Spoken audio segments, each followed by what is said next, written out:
Hello and welcome into the Hill City here live from Schellenberger Field in Lynchburg, Virginia. It's a code red affair this evening as the Lynchburg Hornets will take on the Roanoke Maroons. I'm Joe Brennan, joined alongside by my partner and good friend Ethan Moratsky. Ethan, this should be a good one. Both these teams really starting to head in the right direction, find their rhythm offensively, but the Maroons have a tall task with the 13th team in the nation on their home turf. Yeah, coming into this game, not only is it an amazing ODAC matchup, but it's our Code Red game. Code Red is like nothing else. I said it in the previous broadcast. This is one of the greatest events you're going to get on campus.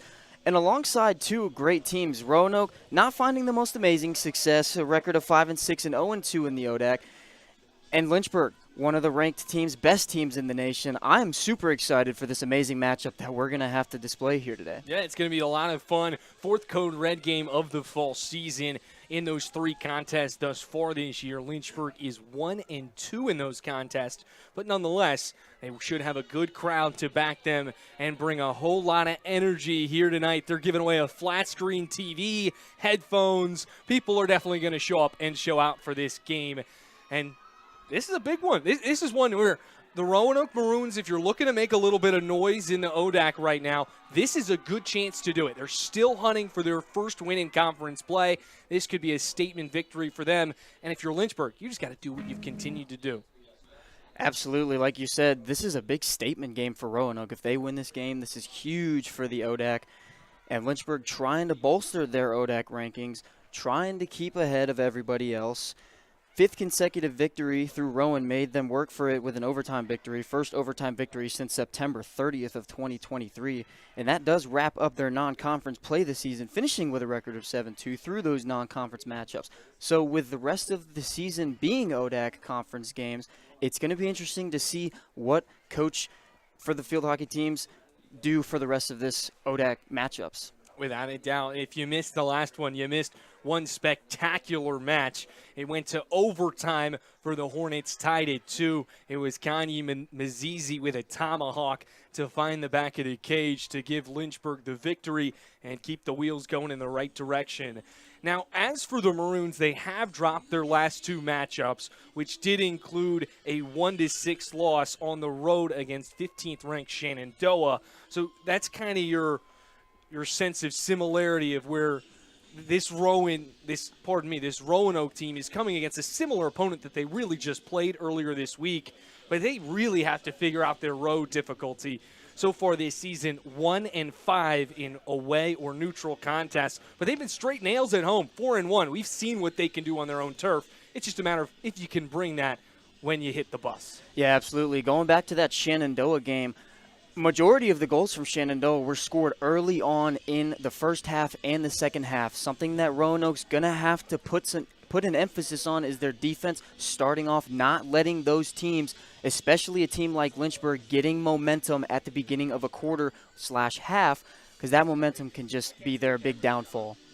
And when you look at the difference of how these two teams are constructed, you have a Roanoke team that brings back a lot of its veteran talent. They're leading goal scorers, points, assisters, all leading returners.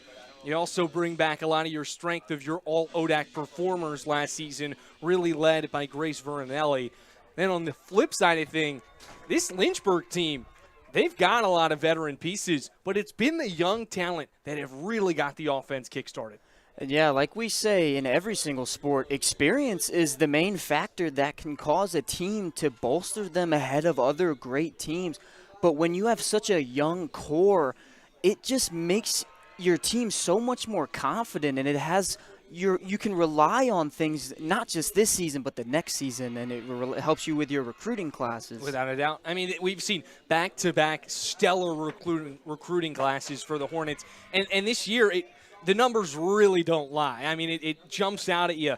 Of the 32 goals that Lynchburg has scored this season, 15 of them have been accounted by freshmen, just the freshman class, which is unbelievable. That's not something you see every day, let alone in the ODAC, but in the entire NCAA. Yeah, absolutely, and it's encouraging for Coach Jenny Relaford, especially because this is her first season at the helm. It's so nice to see your young core contributing, and obviously you're going to play a lot of players throughout the season. You're going to sub in a bunch of players throughout the game. But to have them do so well, it is so encouraging for the rest of the season, knowing that your young players are just as good as your old players, and they're bringing everything to the table just to start their careers off. Well, we should have a good one in store for us tonight. It's got the feeling of a high-scoring affair, but we'll see what we've got headed our way. Opening kickoff moments away here from Schellenberger Field. We'll step aside for the national anthem. Stick with us live on LHSN.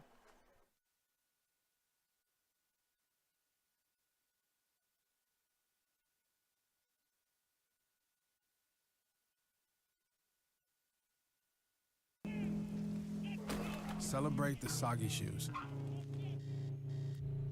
and the slow starts. Celebrate the lessons learned along the way.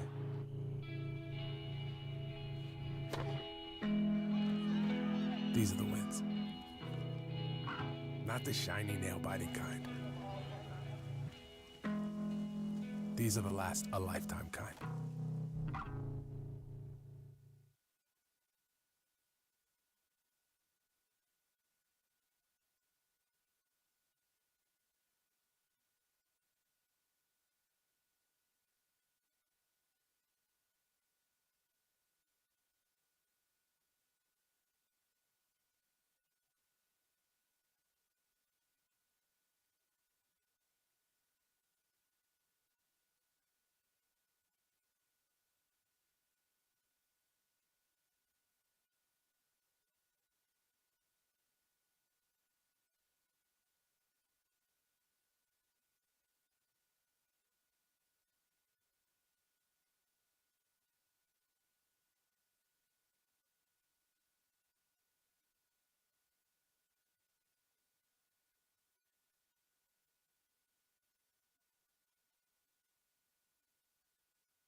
Hello and welcome back into the broadcast booth here from Schellenberger Field. Joe Brennan alongside Ethan Maratsky, just moments away from getting things rolling here at Schellenberger.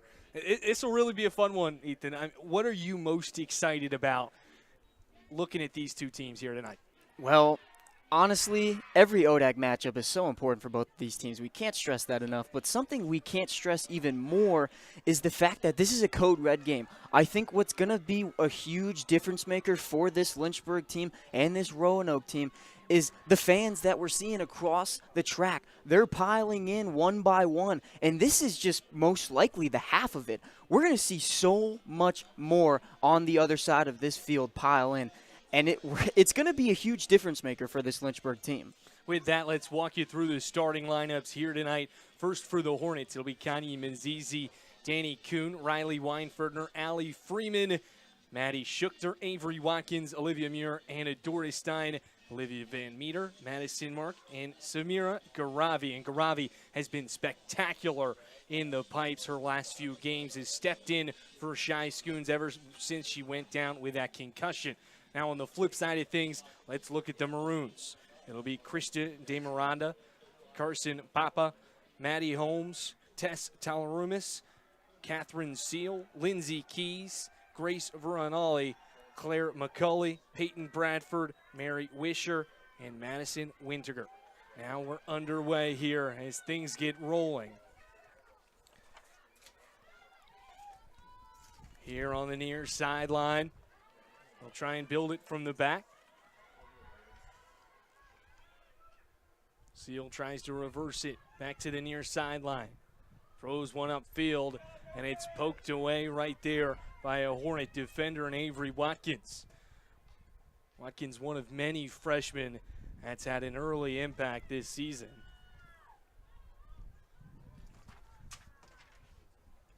You know, we see Garavi on our screen. We were talking about her, how she's done really well since Shy Schoons went out with that concussion.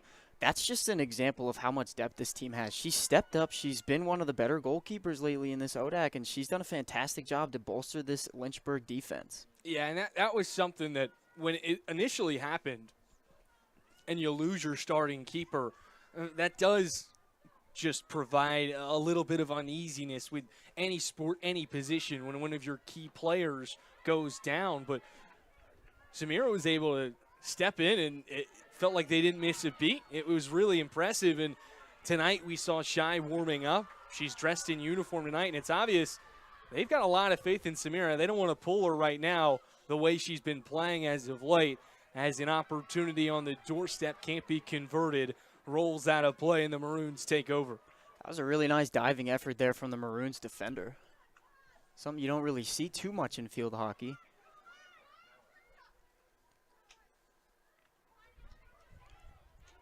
Weaving her way through traffic, slicing and dicing the Lynchburg defense. She get a whistle here and able to regather. That's the superstar Verarelli. Believe me, that's a name that you're going to hear a whole lot of here tonight. As Mazizi able to regather that pass across to the far sideline. Hornets looking to move in transition. Maddie Schuchter with his centering feed. Kicked away by the keeper in Winsengarter.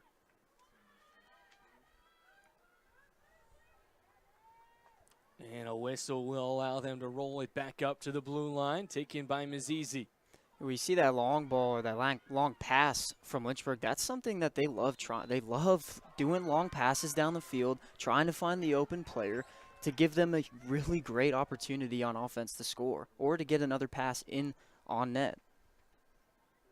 So that will be the first penalty corner of the night here for the Hornets. They have dominated in that statistical category this season.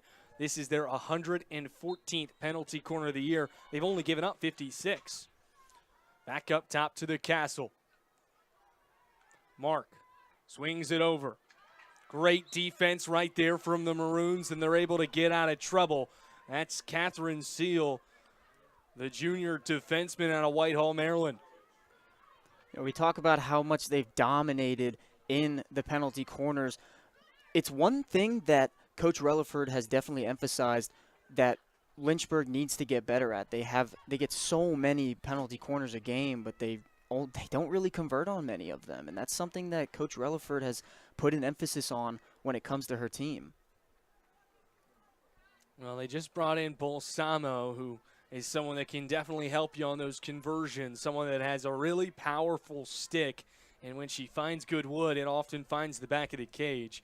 They also bring in Jill Pleiter with that substitution group, who leads this Hornet roster in goals this season, the freshman with 6 goals of her own.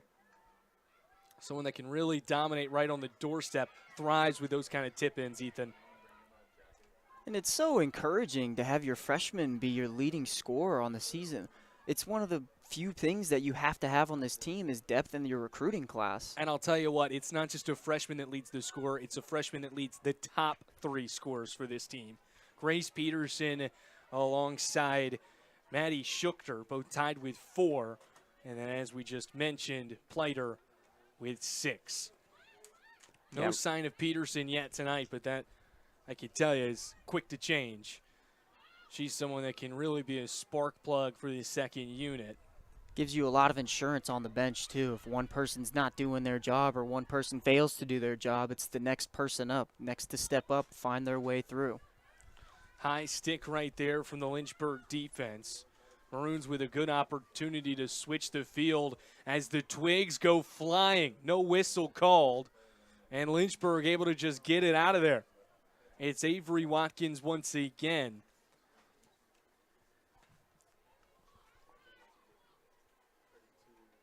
Watkins, someone you really can't talk enough about.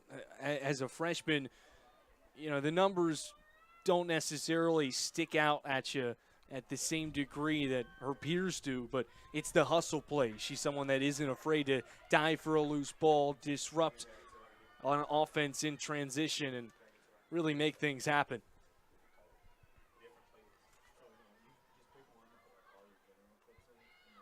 Hornets looking to reset back up top. And a whistle will give them some breathing room as now Dell's in the building. We've got Dell in the building. This is Big time. This is when you know it's a big-time event. Huge mascot. Everybody loves seeing him on Yeah. the sidelines. Can't get enough of him. Some would argue not even the top mascot in the ODAC, but in the entire country. As this one teetering right outside, they can't punch it in. A sigh of relief right there from the Maroons. Well, going back on the mascot, you're saying that he's one of the best in the country, and I obviously agree with you because I'm biased, but it helps when you have so many nationally ranked teams. I mean, Lynchburg's just a powerhouse in the ODAC.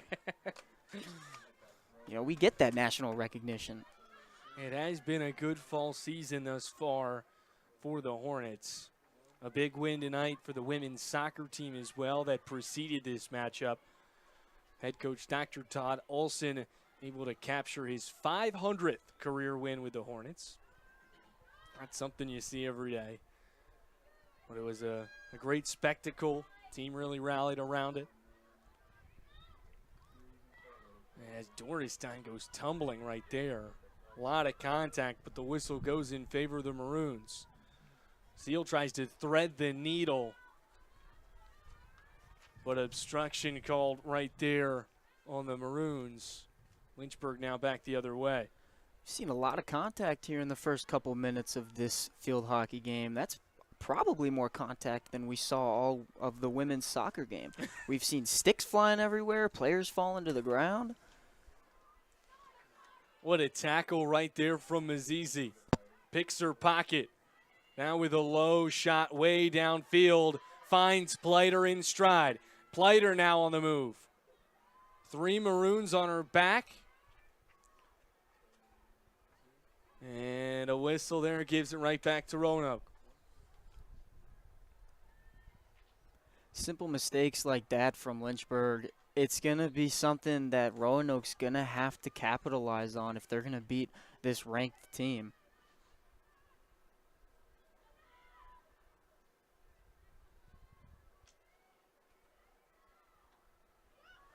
Right underneath the stick of Watkins.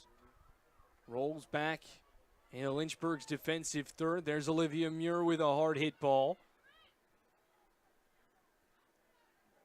And a couple of substitutions right here for the Hornets. Van Meter will check in. Balsamo heads to the sideline, and Danny Kuhn takes her position as well.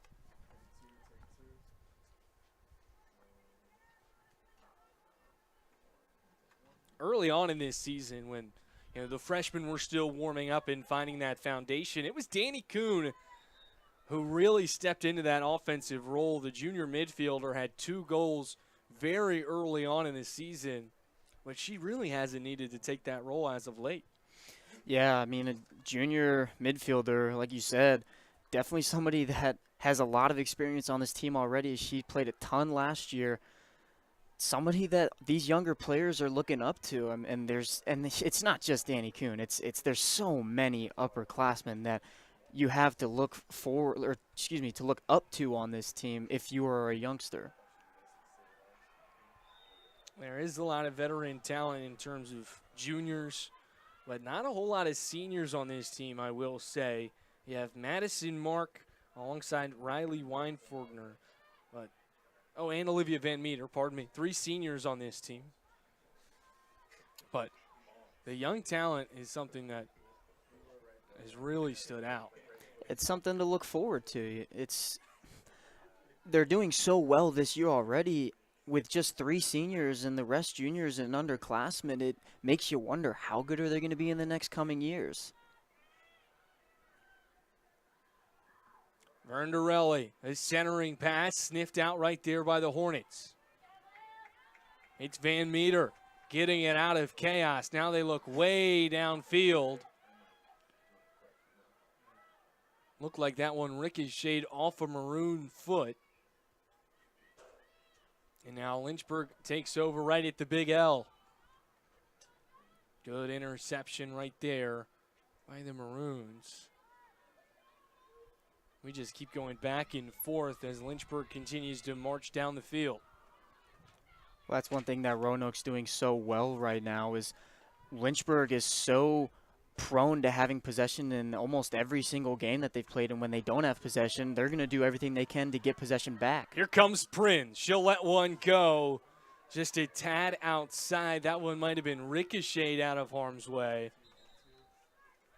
Nonetheless, the Maroons will take over. I like the aggressiveness right there from Prinz. Yeah, absolutely. She had a ton of open space in front of her. There were some defenders closing her down, but she saw the space, took it, and just let one rip.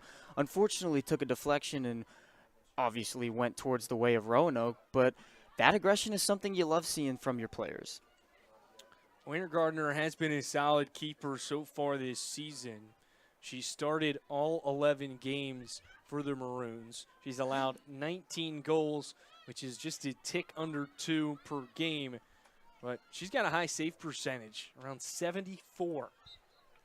She's a quality keeper, but she can oftentimes just be pelted with shots. Yeah, absolutely. And Lynchburg, one of those teams prone to just shooting away, taking over 20, 30 shots a game. Oh, you mentioned it. I mean, this is a team that averages just under 18 shots per game. Meanwhile, they're holding their opponents under 10. So they certainly own that disparity. There's a physical play right there above that blue line. Allie Freeman hits the deck. And a good set play right here for the Hornets.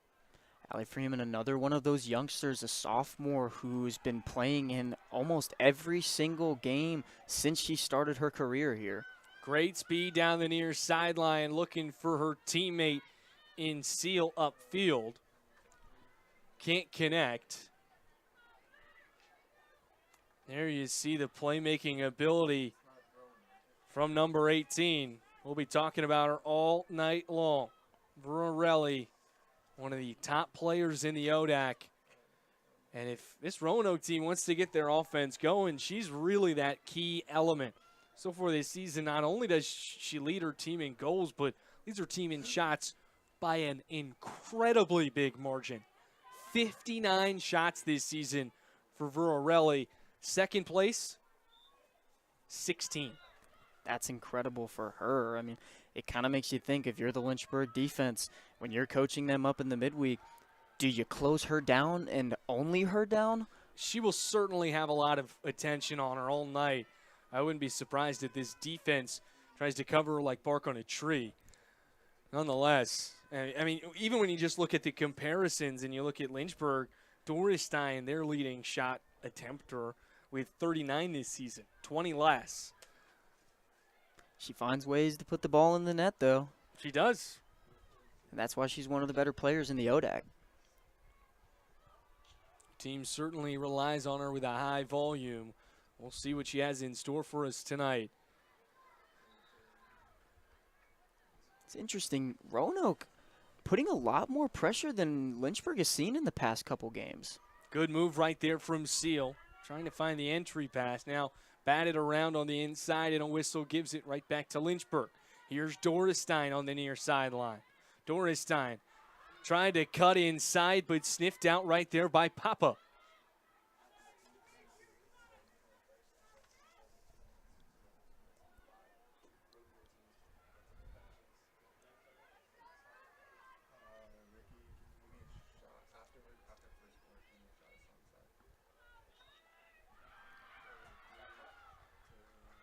A whistle on the Hornets. It's Sar Prinz that hits the turf, and a foul called on her as well. It's the first penalty corner of the night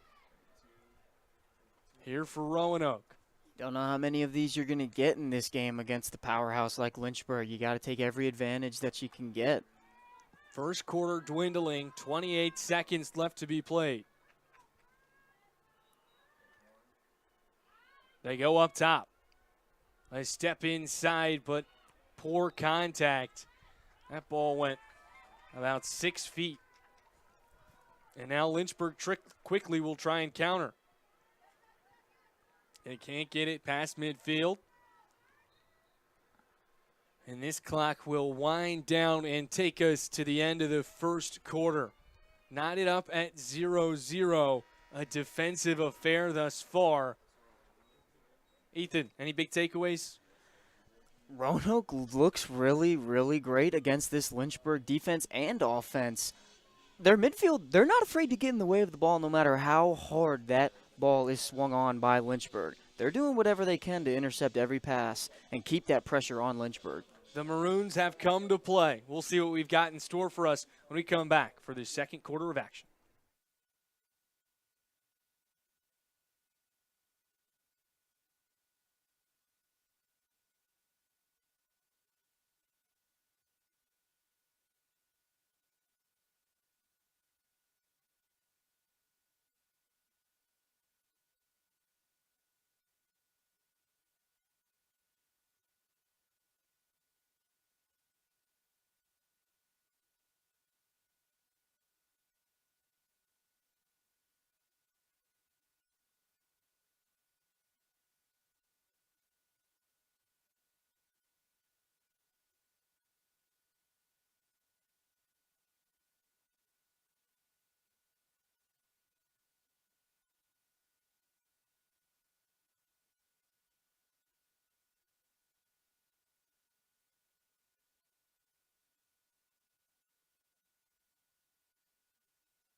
Second quarter of action upcoming here from Schellenberger Field in Lynchburg, Virginia. It's the Maroons and the Hornets deadlocked at 0 after one period of action. I'm Joe Brennan, joined alongside Ethan Moratsky. Here the Maroons will start with possession on the near sideline. A scrum for it, but won by the Maroons, and now they'll continue to march their way downfield. We're able to see the stick control right there from Verarelli. As now the Maroons looking for the near corner, but a whistle gives it right back to Lynchburg. Obstruction the call.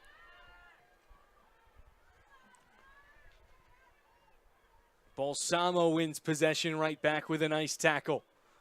Now Lynchburg looking for the counter. But once again, the Maroons just able to disrupt this Lynchburg transition offense, Ethan.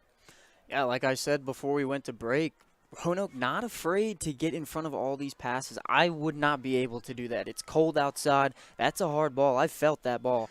It's tough to take any hit from that. Schuchter controlling possession on the far side. She'll swing it back over to the middle. It's Avery Watkins driving towards this semicircle. A backhand lifter.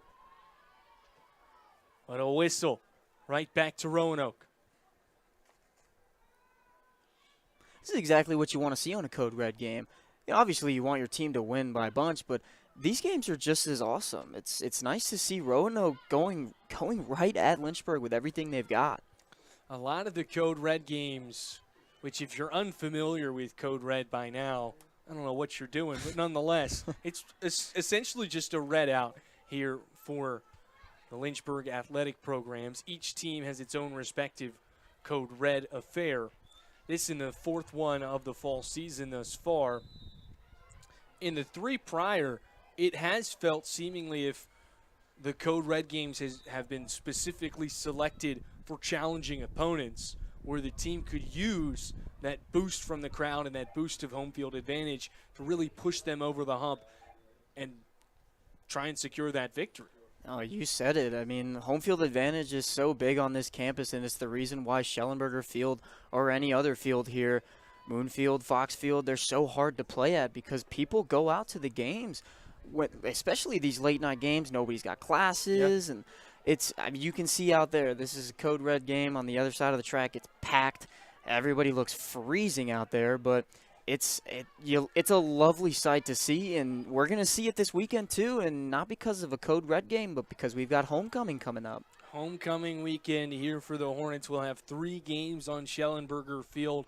We'll kick things off with field hockey against W&L, then pivot to women's soccer at 2 for a matchup against Randolph-Macon, and men's soccer closes things out with a matchup against William and Washington and Lee as well. Bolsamo takes a big swing at that, but a penalty drawn.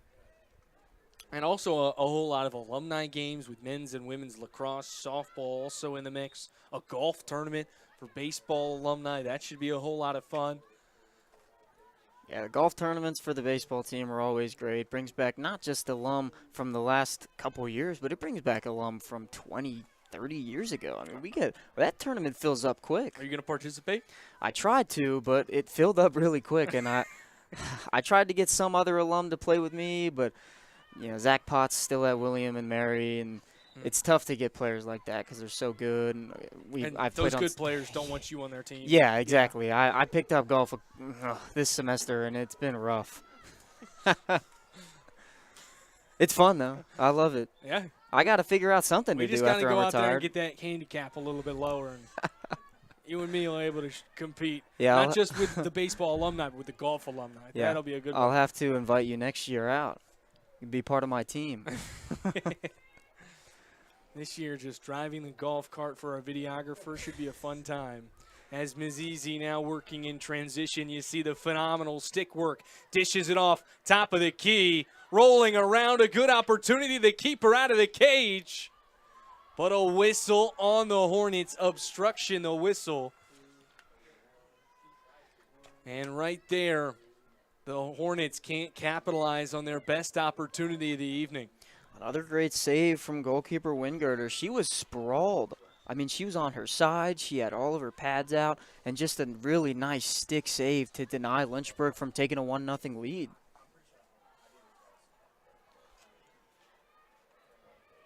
Lynchburg has controlled possession for majority of this affair so far. Granted, just 1 quarter and some change into it. Watkins looking for some help, splits the defenders and dumps it off for Danny Kuhn. Quickly met by a Maroon right there. And now Carson Papa heads the other way.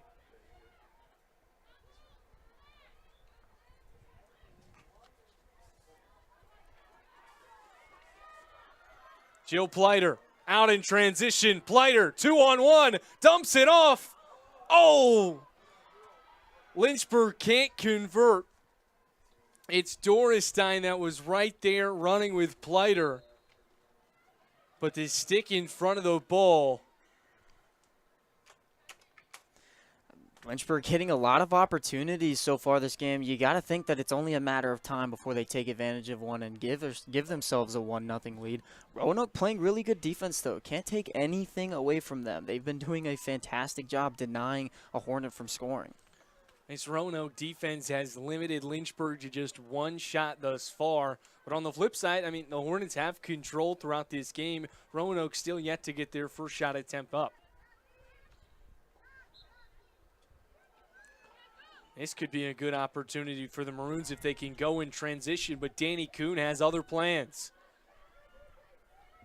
Kuhn now looking to dish inside, picked up right there by Peyton Bradford. Bradford now looking for help, but goes right through the legs of her teammate. Nonetheless, bailed out by a whistle that prevents the turnover. In good position right here for the Maroons. Back and forth with the whistles we go. 25 on Lynchburg tonight, 19 on Roanoke. As Allie Freeman, the sophomore midfielder out of Yorktown, checks back into this game.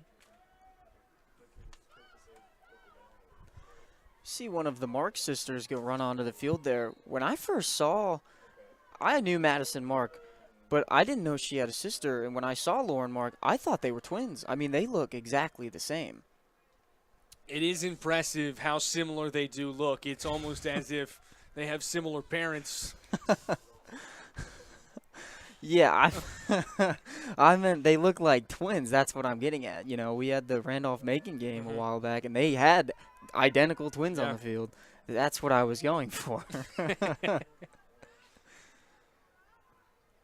Mark sisters have been a great staple here, as the older sister, Madison Mark, comes in here for Lynchburg.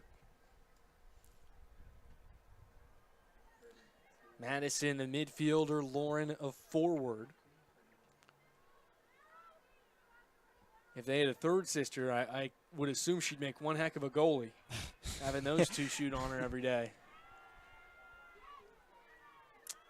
And interestingly enough, if we look at those kind of connections throughout different sports, Thomas Viscuso, the goalkeeper here for the Hornets, he's got a brother that's in high school eyeing Lynchburg, considering coming to play for the Hornets and play with his brother. And he said, you know, playing with my brother as he's a midfielder and I'm a goalkeeper, growing up, I was an invaluable resource. You just always have somebody to put shots on you. Yeah, playing with your brother or slash sister, it's a great link up that a lot of people don't have, and if you can get them on the same team in college, it's an even better link up. Growing up, I had one of my brothers play Randolph-Macon. Now, I didn't want to go to Randolph-Macon, but I played with him for a season of summer ball, and it was something that it was a privilege that I had because he was always ahead of me, and I never got to play with him. So that link up, it's unmatched, and it's one of the best feelings on the planet. Here's Pleiter downfield. Pleiter out in front.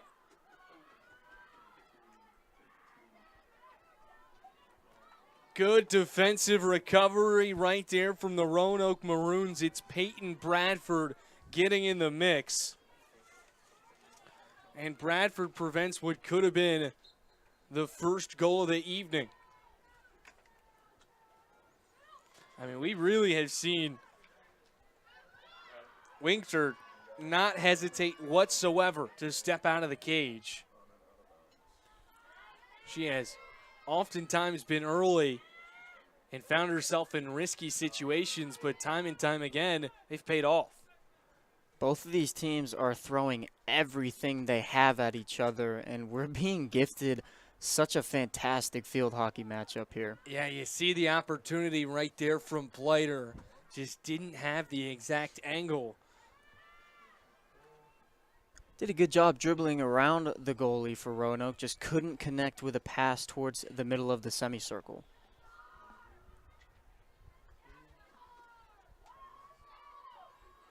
Once again, here come the Hornets. They've got an opportunity. Wintergarner way out in front. A defensive save. Carson Papa. What a play. That was absolutely jaw-dropping.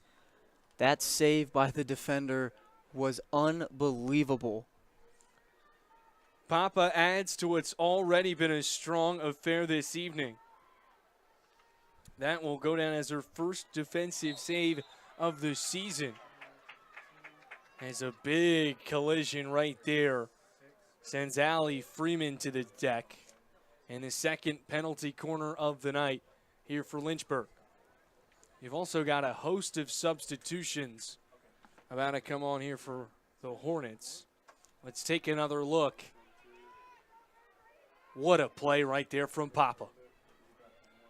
Unbelievable. That's not something you see every day on a field hockey field. The injection up top. Balsamo will let it rip. Balsamo once again does it on the penalty corner.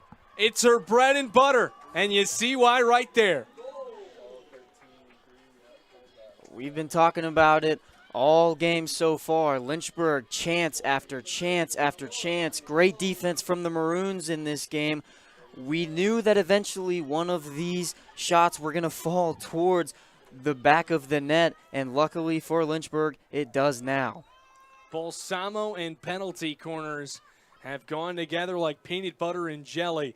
all season long. You can't go wrong. It's an instant classic, and it will continue to be one for the rest of the season, it looks like.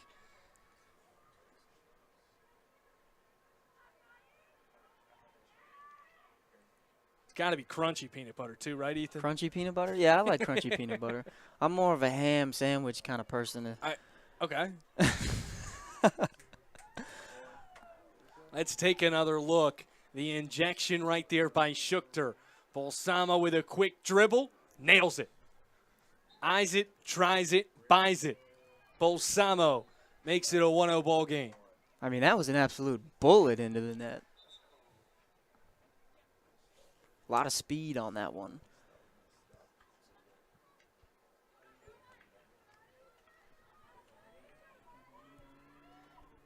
You mentioned at the top of this broadcast, Ethan, the Hornets were actively trying to improve upon converting on their penalty corner opportunities.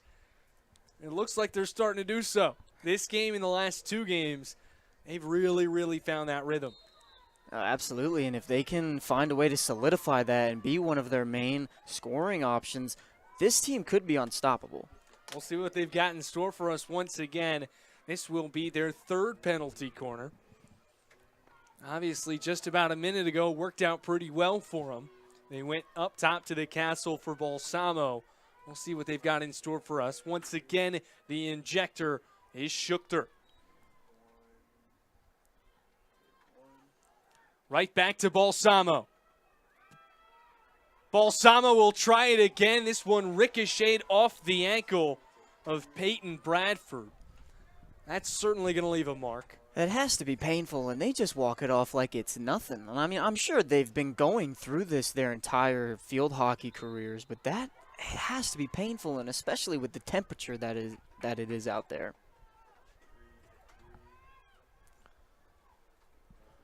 That clock now under 2 left to be played here in the first half, and another penalty corner here for the Hornets.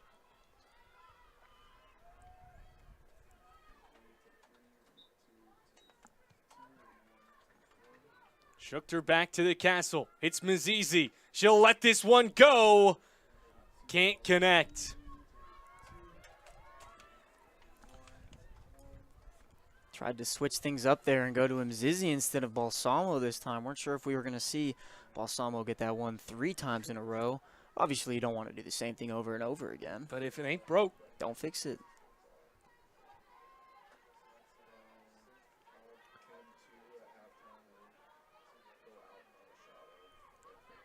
Great defense right here from 2 Hornet defenders. That's Callie Short and Grace Peterson. We talked about bark on a tree. You see it right there. In the near quarter, Peterson tackled. Looks like the Maroons just trying to expire the clock. You would think at this stage of the game you'd want to try and get a counter, tie up this game before going to the locker room, but it seems like the Maroons are more than content where they stand.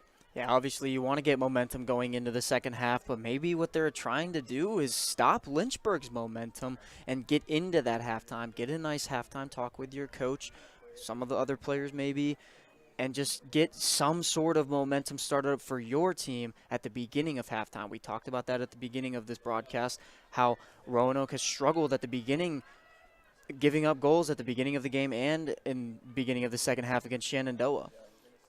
So that will most likely do it here for the first half of action.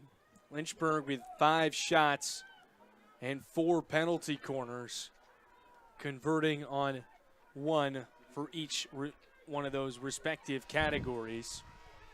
Meanwhile, for the Maroons, just 1 shot there in those first 2 quarters. And they'll head to the locker room seemingly content with that 1-0 score. Yeah, both these teams giving everything, again, pressure on both sides, attacking and defending. Goal got in for Lynchburg, and maybe that's something you want to go into second half emphasizing. We got 1, we know we can get another, and maybe Roanoke have to figure something out at halftime. We'll see what the adjustments are coming out for the second half in just about 10 minutes. We'll see you back here for the third quarter on LHSN.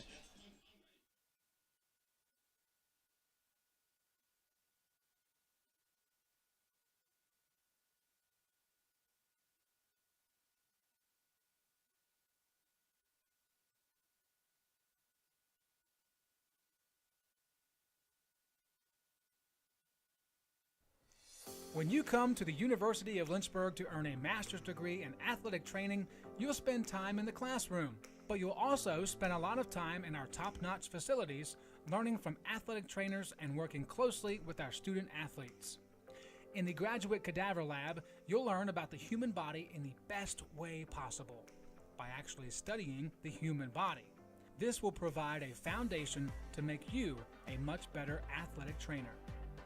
In the athletic training laboratory, you'll get hands-on experience, practicing your skills, applying concepts from the classroom, and working with faculty on research projects. It's also where our hydrotherapy facilities are. This space is also used by students for studying and practicing skills outside of class time.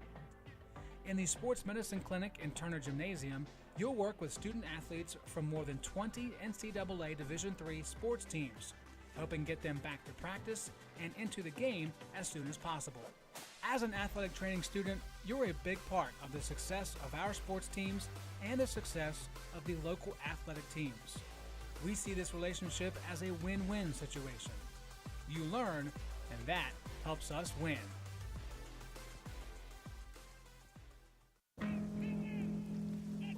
Celebrate the soggy shoes and the slow starts. Celebrate the lessons learned along the way.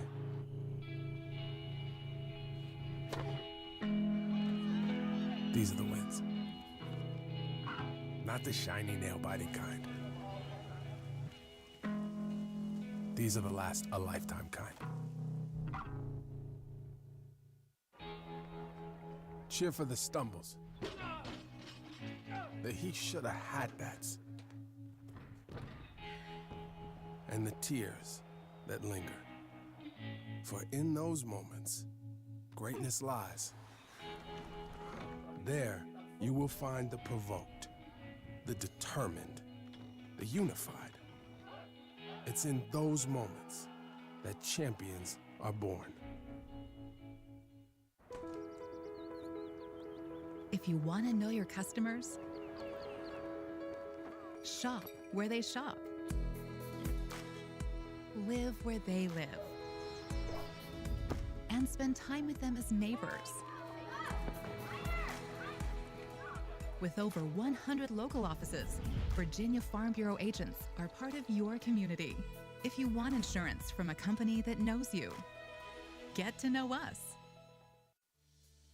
Today's ODAC Championship broadcast is brought to you by Virginia Farm Bureau Insurance. Keep Virginia, Virginia. Talk to your local insurance agent today. Chantel, the official telecommunications provider of the ODAC. And Field Turf, the official field of the ODAC.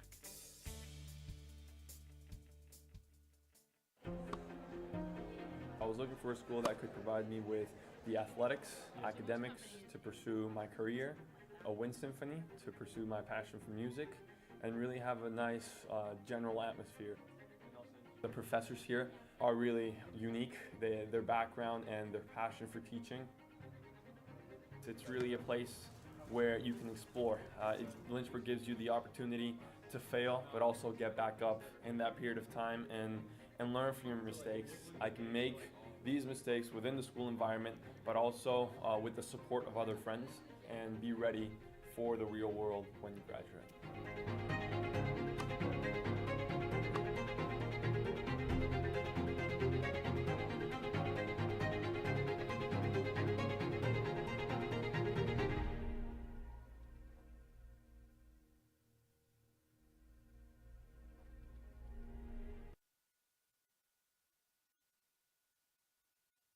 I am a first-generation college student.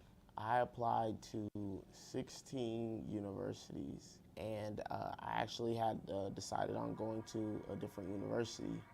But doing FAFSA and everything on my own, and the need for a good credit with the Parent Plus loan and everything like that, my plans kind of fell through. I just couldn't give up hope. So I'm rustling through this like shoebox I have full of like acceptance letters and financial aid letters. And I got my financial aid reward letter, and I also received scholarships from the school, and it was, the most affordable for me. They were excited to work with me. Financial aid really helped me out a lot with getting that situated, and I've just considered it a blessing ever since to go from 1 week not knowing whether or not I had to stay home for a year, and then the next week, knowing that this is where I'm going. It was meant to be, and obviously I consider this place my home, and I wouldn't change it for the world. Never think that your donation is in vain, because you're helping out hundreds of students that are just like me, who need a shot and who are getting one without donations, without you individuals that are helping to donate to the university and the Lynchburg Fund. There would be no student body president, Davion Washington. There'd probably be I'm stuck at home, Davion Washington. And so there's a lot to be thankful for, and it's definitely the people that donate. And like I said, not only is your donation building leaders, but it's building leaders like myself and others that will hopefully want to pay it forward one day and do the same thing. I know for a fact that, when I have it, because I will, I want to give back to this university that provided me a home for 4 years.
And we welcome you back into the Hill City here from Schellenberger Field. It's the Lynchburg Hornets and the Roanoke Maroons in a 1-0 game after 1 half of action. Joe Brennan alongside Ethan Moratsky. Ethan, big takeaways from the first half? Like I said earlier, both of these teams are crushing it in the pressure department. They're not letting up. Roanoke putting a ton of pressure on Lynchburg. Lynchburg putting a ton of pressure on Roanoke. One thing that Roanoke they need to work on is they really only have one shot on goal. Lynchburg has 5, which isn't much more, but Roanoke, if they're going to do anything, need to put some more shots on. Yeah, you mentioned it, Roanoke just with one shot attempt through the first 30 minutes. Most of this game has been played in Lynchburg's offensive third. As we'll resume with more of the same here in the start of the second half. Hornets look to reverse the field on the near side. It's Megan Stifler. Underneath to Lauren Mark. Mark is centering feed. Now a shot attempt from Prinz, but kicked away by Wintinger.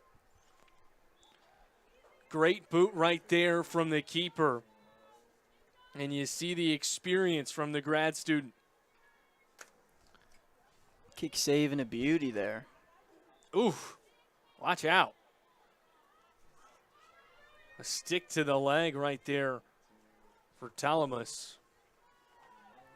You know, you were talking about how Lynchburg has played most of this game. I guess both teams have played most of this game towards Lynchburg's attacking third. It's obviously great to have that, but Lynchburg's got to start scoring some goals, and I'm sure Jenny Relaford emphasized that at the halftime talks.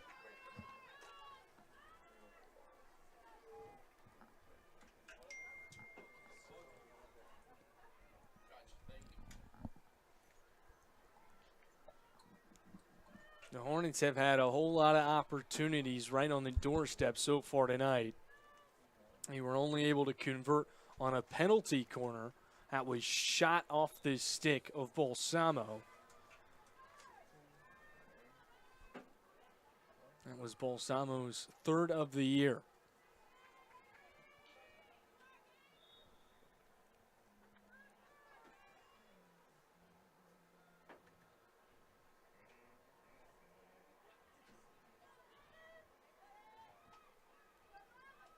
Stifler on the near sideline. Good pass to Mark. Tackle right there by Talamus. But right back to the stick of Prinz. Now Prinz with a good opportunity. Batted around on the inside and tipped in. Lynchburg once again. And the Hornets jump out in front 2-0. Ask and you shall receive. We were talking about how they're probably saying we need to get more goals. Obviously, you want to win by getting goals, but they've had so many chances, and finally one goes in again, making it 2-0. A whole lot of congestion right there on the doorstep, but I believe that was Madison Mark, or pardon me, Lauren Mark. See, they look very similar. I'm telling you, they look very, very similar. It's easy to make that mistake. Nonetheless, we'll have our replay guy take a look at it and get back with the official score right there. But from the naked eye up here in the press box, that looks like Lauren Mark. Nonetheless, Lynchburg, let's take another look at it ourselves, actually. How about that? That might have been the Mark sisters. That might have been Lauren to Madison. It was. Lauren Mark to Madison Mark. How about that?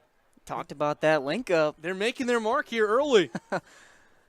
I see what you did there. Thank you. Thank you. That was good. A two-goal lead, obviously you want to get more, but that insurance just helps out so much. It kind of maybe calms everybody down, but you also want to keep the pressure going for this Lynchburg offense. You want to keep pounding Roanoke, and you want to do whatever you can to get that third goal. Well, it's felt like Roanoke's felt nothing but pressure all day long.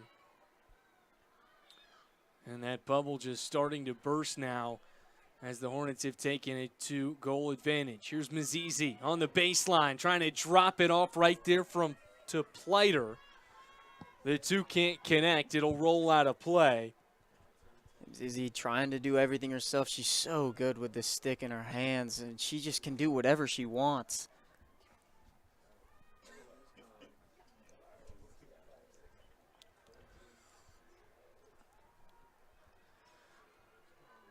Now the Maroons with a good opportunity and try and change field position. If you're Roanoke, you're very much so still in this contest. You just need one to break the ice and get yourself back into it. We just see that disparity in the shot category just continues to grow. Now 8-1. Samira's at a pretty easy day in the cage. You explained it perfectly. Roanoke needs to find that pass or that shot that breaks the ice and do whatever they can, possibly get some more momentum, and we might see it here. A good transition opportunity, but phenomenal defense right there from the Hornets. That's Grace Peterson with a defensive stand right there to stop the transition opportunity. Seems like Lynchburg's definitely taking control here in the second half. Obviously, they were leading in possession in the first half, but they've just put it to a whole nother level, and they're giving everything to the Maroons, and that's exactly why they're the number 13 ranked team in the nation. They have one of the best offenses to score goals. They have one of the best defenses to stop teams from not just scoring goals, but having chances to score goals. Samiro with her first save of the day right there, bats it away, but a rebound opportunity right here for the Maroons. It was Verarelli that had it out in front. Couldn't find the back. And now here another good chance.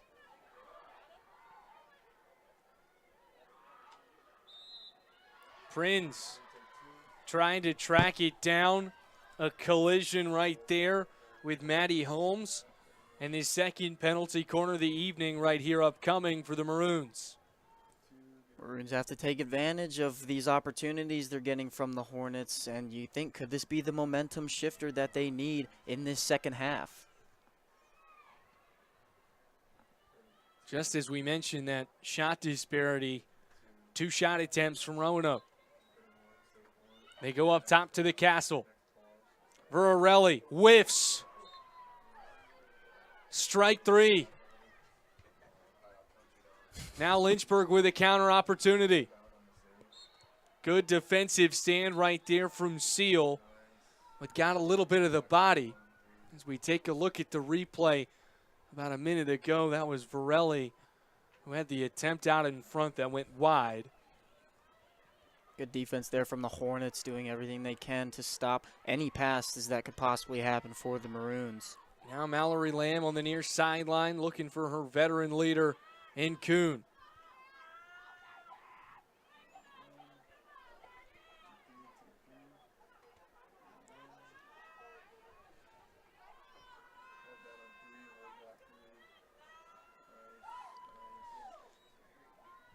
Kuhn and Lamb, a great job working together to get it downfield and induce this penalty opportunity. That's something that the Hornets just do so well, is they're not afraid to dribble in and draw penalties like that. They're not afraid to take contact from other people. They're going to go right at you, and they're going to do what they can to give opportunities like this. 5th penalty corner of the night upcoming. Schuchter up top to the Castle. Finds Mazizi. Great defensive stand. But another whistle, and this one's on the Maroons once again. It'll be their 6th penalty corner of the night.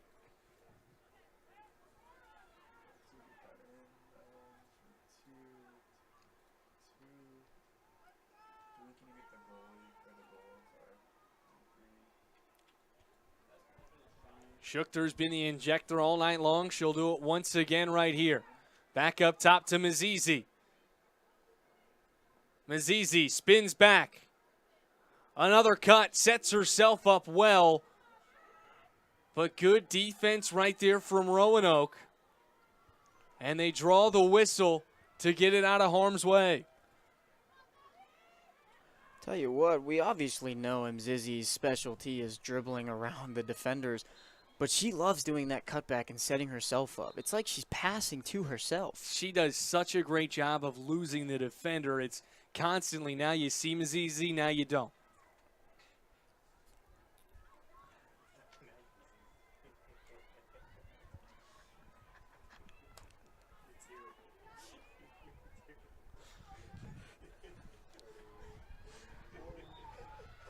Hornets here on the near sideline. It's Mallory Lamb. Right back over to Kuhn. Kuhn weaving through two Maroon defenders, trying to make it three, but it's tapped out of play right there from McCurley. We were just talking about Mzizi doing it, and Danny Kuhn says, I can do it just as well.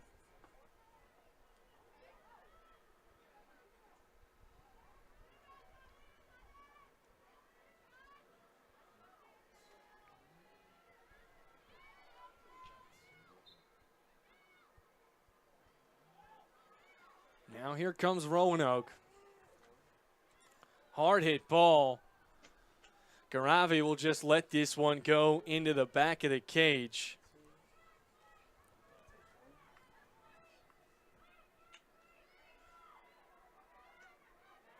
Beautiful touch right there from Lamb. Takes the contact right there from Cosgrave. And Roanoke wins it back right at midfield.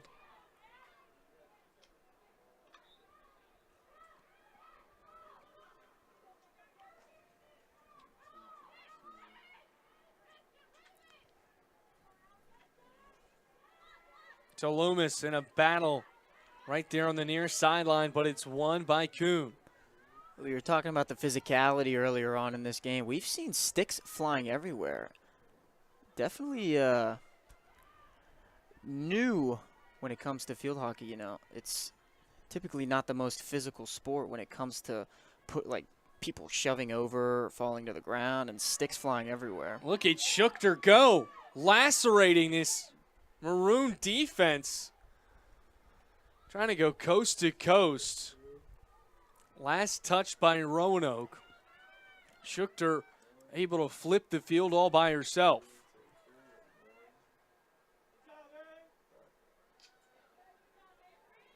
And great play right there from Freeman. Freeman across the middle.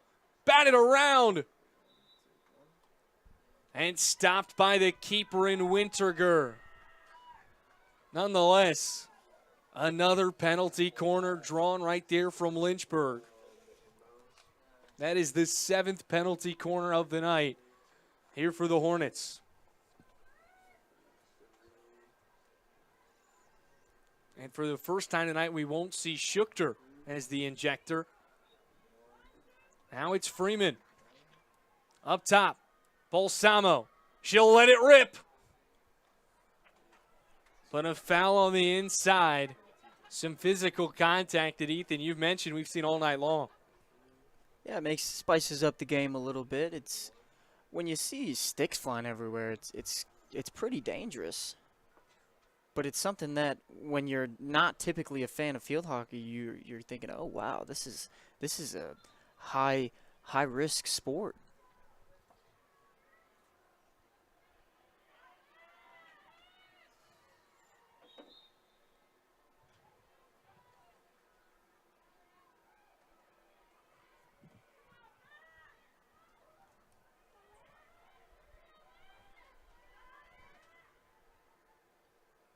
Mzizi out in front.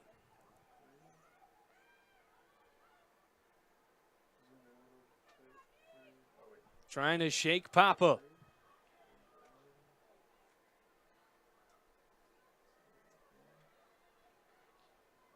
Cleared out of the way, but goes right back to the stick of Lamb. Zizi's somebody that not only has so much experience in the ODAC and for Lynchburg, but she's got experience outside of NCAA field hockey. She's part of the Zimbabwe team, and that's experience that not everybody can say that they have. No. Schuchter. Now on the inside, she'll swing it back up top.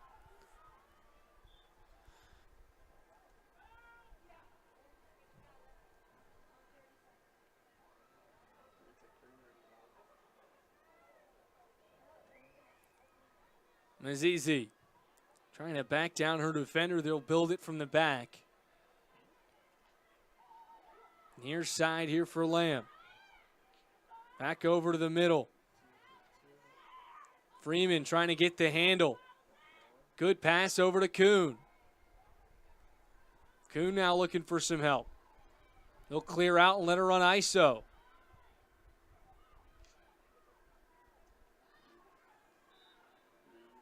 A reach in right there from Freeman will allow the Maroons to reset.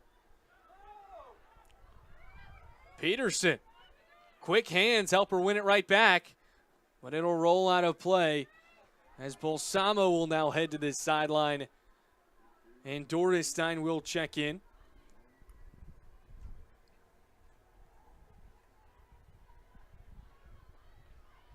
Kuhn makes one defender miss, now drives baseline.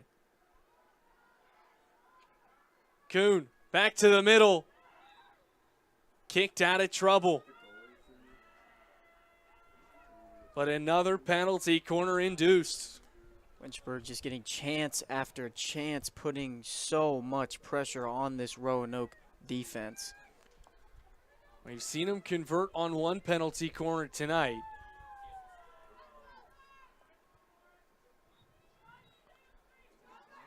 Freeman up top. Here's an opportunity. What a defensive play. Once again, it's McCurley. Another stick save that Yeah. we saw there. Last effort defense from Roanoke. We saw it in the first half too.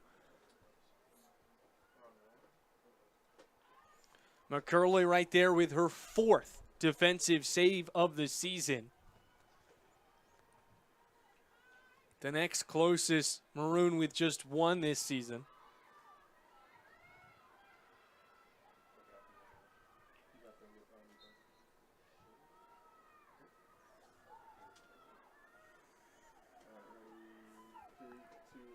Let's take another look at that last shot attempt. Yeah, what a play. And great awareness to tip that one the opposite direction. We see the Roanoke goalie coming out for a lot of these shots. She's not afraid to close down the pressure. Well, that will take us to the end of the third quarter. The Hornets add another one on with a connection from the Mark sisters. We sit at 2-0 as we head to the fourth period. Stick with us here on LHSN.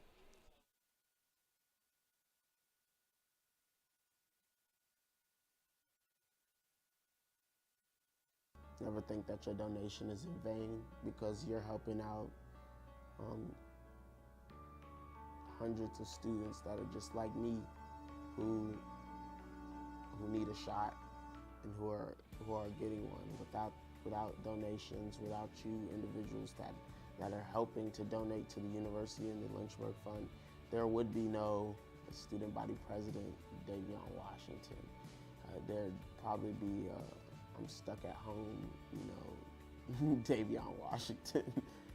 Not only is your donation building leaders, but it's building leaders like myself and others that will hopefully want to pay it forward one day and do the same thing. I know for a fact that, when I have it, because I want to give back to this university that provided me a home for 4 years.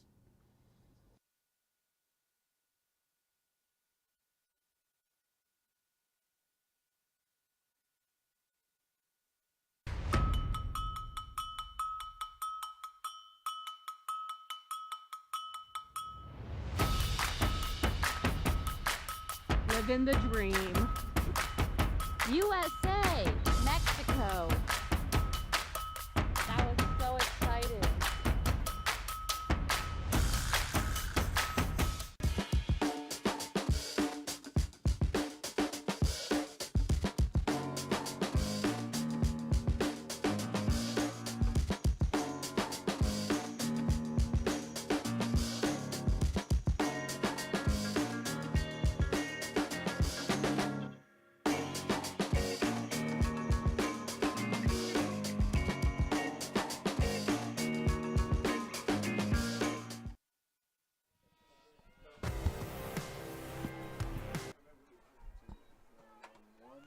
Final 15 minutes of action here from Schellenberger Field. It's the Hornets out in front of the Roanoke Maroons 2-0.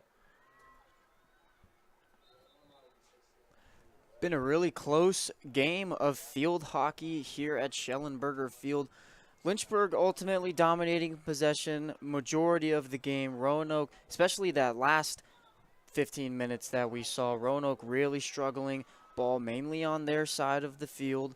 We're going to see if maybe a third quarter intermission talk, maybe they're going to have to change something up here, but they're only down 2 scores.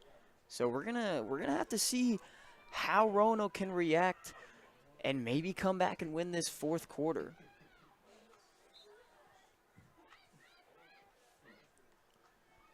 Hornets with possession approaching midfield. They'll kick it over to Freeman. Freeman looking to split the difference between 2 Maroon defenders. Does so beautifully. But Schuchter tackled right as she passes the Lynchburg logo. And Peterson quickly returns the favor. Downfield here, an opportunity for the Hornets. Right on the doorstep, a wide open cage, but nobody's home. Balsamo recovers on the opposite sideline. Batted out of play, and Lynchburg will reset ball up top. Really nice pass there into the middle. Unfortunately, nobody there to be able to seal a goal for Lynchburg. Pardon me, that will not be ball up top. Another corner, the 9th of the evening for Lynchburg. They have dominated with penalty corners all throughout.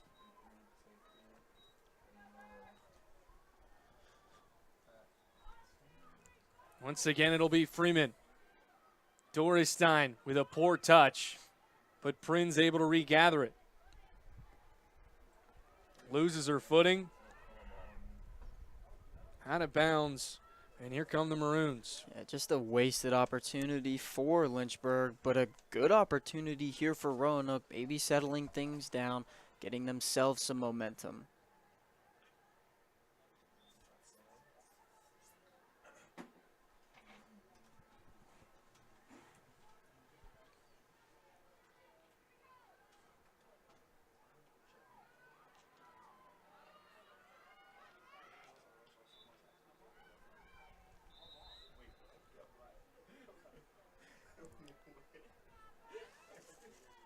Just as Burrell gets out running in transition, a whistle will bring things back and slow it down.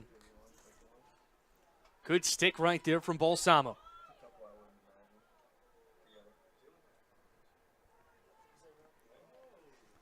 Lynchburg really enjoying playing it wide here in this fourth quarter so far.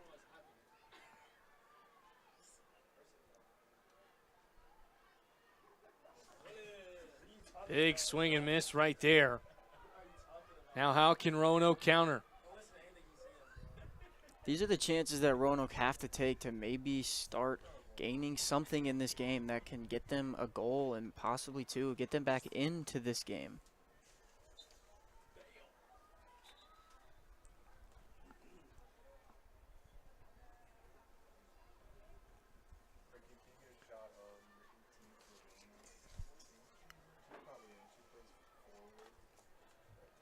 And an errant pass right there from Roanoke. Kicks it out of play. I mean, this Roanoke offense has been really quiet all night long. 3 shots. We saw 1 shot attempt in the first.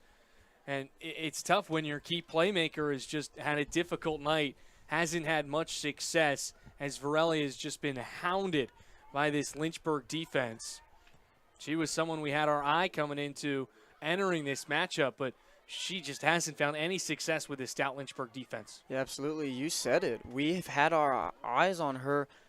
Means the Hornets have their eyes on her too. I mean, they've done a really fantastic job of defending her.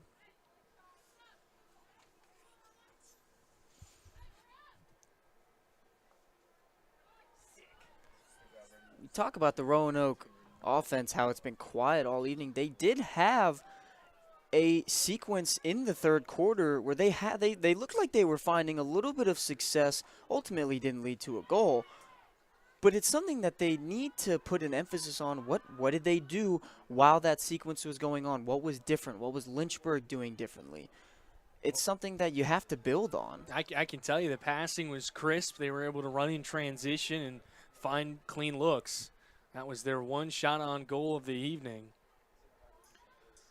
But it was Garavi who's had a great game tonight and a great game this past week and some change, really. Another opportunity right here for the Hornets. I mean, if you're going to want to get one past Garavi, you're going to need to pepper her all night long. That was something we saw in that Rowan game where they didn't really have a whole lot of success finding it past Garavi, but once you got to the second half and she had double-digit shot attempts on her, those started to fall through. Absolutely, and it's not just Garavi you're trying to get past. It's this stout Lynchburg defense. I mean, they have one of the top defenses in the country, and it's one of the reasons why they're ranked. Brins tried to execute the tip-in right there. Runs wide left.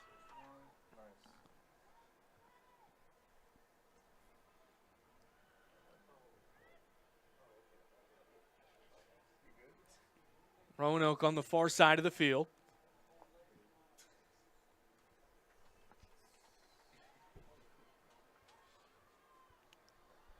Got a big turnout from the student section today. Code Red Games.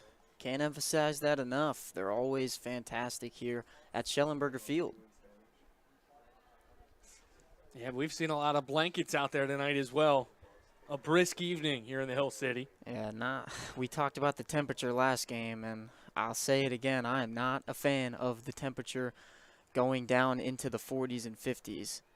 We are at 48 tonight. Lowest we've seen here in a long time. I'm worried it's going to stay like that.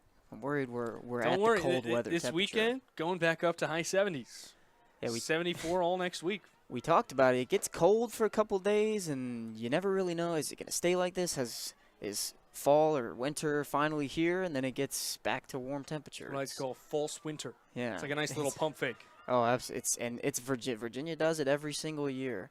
We're right in that middle zone where we don't really know what the temperature is going to be. Well, you get to break out some of that winter wardrobe, which is always a fun thing to do. Maybe. I like warm. I'm a warm weather kind of person. I like wearing shorts and a T-shirt. Not a big fan of having to put on layers. I like the beach. I don't like the mountains and the white caps. Well, I can tell you this Lynchburg attack has had a variety of layers to it tonight. They found multiple different ways to beat you. Whether it was on the doorstep with the Mark sisters, or whether it was this set piece with Balsamo.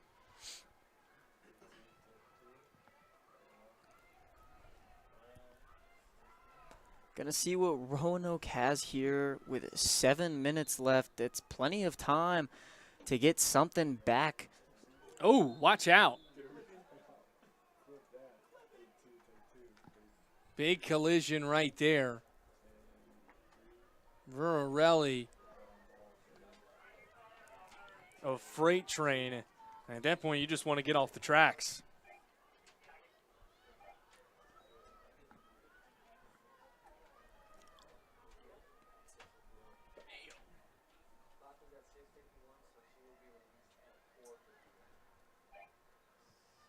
At the midway mark here in the final quarter of play.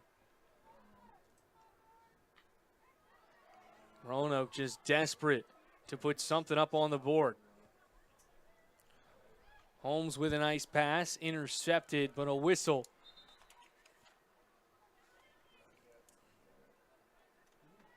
And a couple of substitutions here for the Hornets.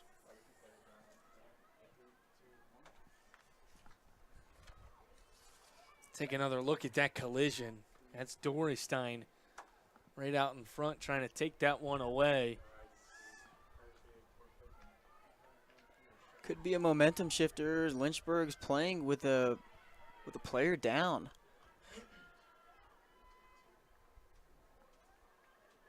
Yeah, that yellow card called on Dorestein. Something you don't see too often in field hockey, but it's a thing. It happens. It happens all the time. Can catch you off guard sometimes. Zizzi with a great play, but maybe just a little too much contact. Boys in yellow didn't like it.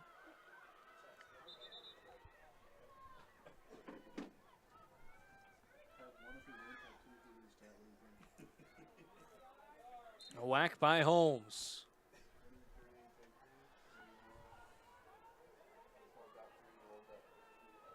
Approaching 5 minutes remaining. Roanoke finally starting to play some of this game in their offensive zone. And now they start to retreat. And this is where that pressure from Lynchburg comes in handy. Roanoke trying to play out of the back and gain some momentum to go forward. But Lynchburg puts all of their pressure on them. And the Hornets now back to full strength.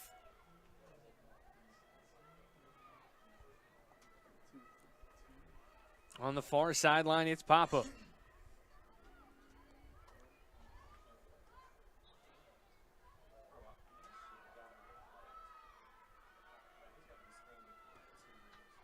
One of the main things in games like this, in close games and important games, is a penalty kill, a successful penalty kill, could be that momentum booster that seals a game or can help you come back in a game. Without a doubt.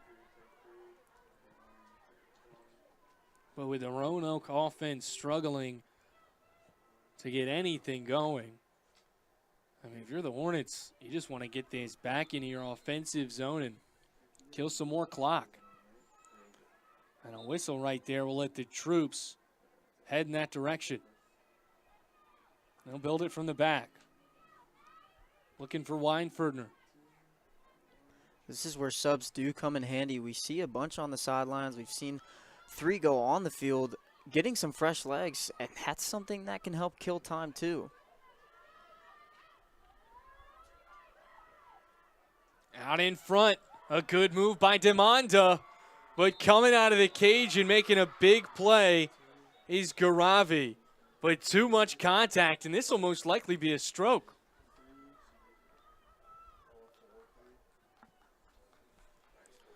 What a big shift in momentum this could be.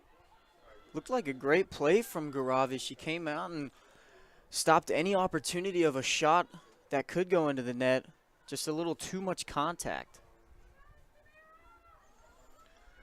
Mano-y-mano. It'll be Maddie Holmes and Samira Garavi.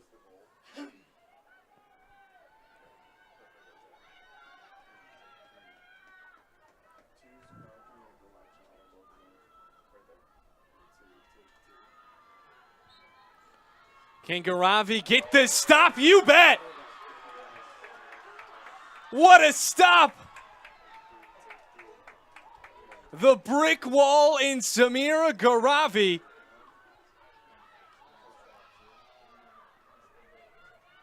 Something you do not see every day. A penalty shot being saved by Garavi. That is fantastic play. Like you said, she's a brick wall back there. That is the first save on a penalty stroke from the Hornets this season. Their opponents were 3 for 3 up until that play. Oh my goodness. Garavi, how do you do? Let's take another look. Holmes looking to go left. She reads it like a book. And a stick save to keep us knotted at 2-0. You could hear everybody around this field go nuts as that save was made. That is just unbelievable. The fans went crazy. Students, players, coaches, and it's what you love to see, and it's why we have Code Red games. Got you and me out of our seats. That was one heck of a play right there from Garavi. And as time begins to dwindle and has really turned into the biggest enemy of the Maroons, it would take a catastrophe for Lynchburg to give this one up.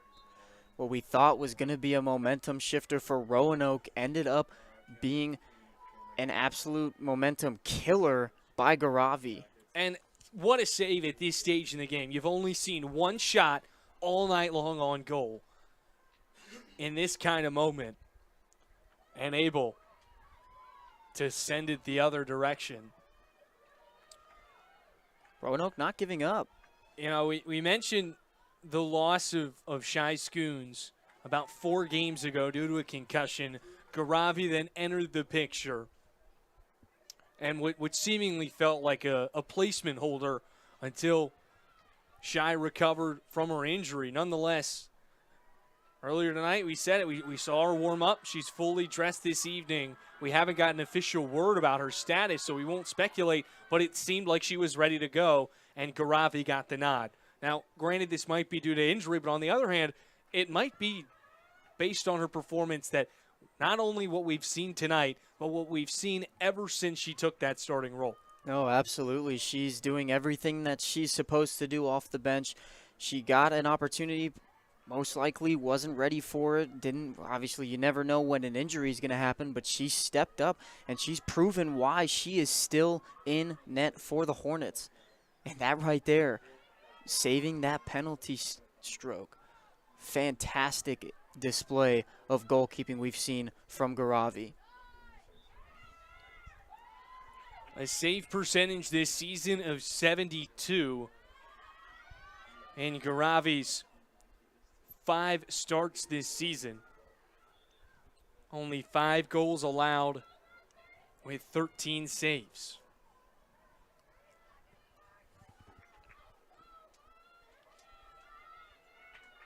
Two shutouts as well. She's been a fantastic piece of this Hornets defense, and one of the reasons why they're still ranked so highly in not just the ODAC but the country. Well, this will go down in the books as a phenomenal win for the Hornets. Lynchburg will advance to 10-2 on the season and jump to 3-0 in conference play. Make that now 6-0 at home and a 6-game win streak for Lynchburg. Well, like we say every single game, it's not easy to come in here at Schellenberger Field and win in any sport, let alone field hockey, especially when you've got a Code Red game. I mean, it's absolutely unbelievable performance by the Hornets. A gritty game, went down to the nitty-gritty. Both teams gave it their all. Roanoke never let up. 2-0 game. Just a great performance all around for the Hornets. Without a doubt. As for the Maroons, they dropped to 5-7 overall and 0-3 in ODAC play. The Hornets, though, will be quickly back in action. Another game this weekend at homecoming. They'll kick things off, as we mentioned, at 11 a.m. A game against a quality Washington and Lee team that currently sits at 7-4. Yeah, Washington and Lee, one of those schools very, very strong in this ODAC conference in majority of the sports. Definitely going to be a test of strength for Lynchburg. See really how good they are. And they had a game tonight against Sweetbriar. That outcome still to be determined. But big-time implications. The Hornets will play W&L and Sweetbriar, two of the top teams in the ODAC.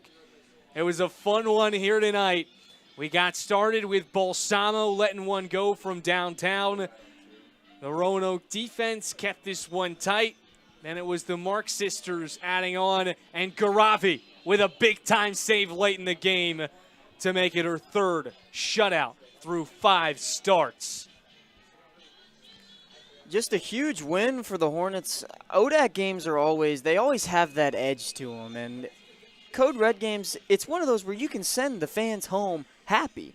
You know, you never know how many fans you're that are gonna show up at just a regular game. But Code Red, it's encouraged sending the fans home with something to smile about and letting them know that we're here to stay and we're here to win games. We'll see if they can recreate that feeling for the fans on a big-time homecoming weekend this Saturday.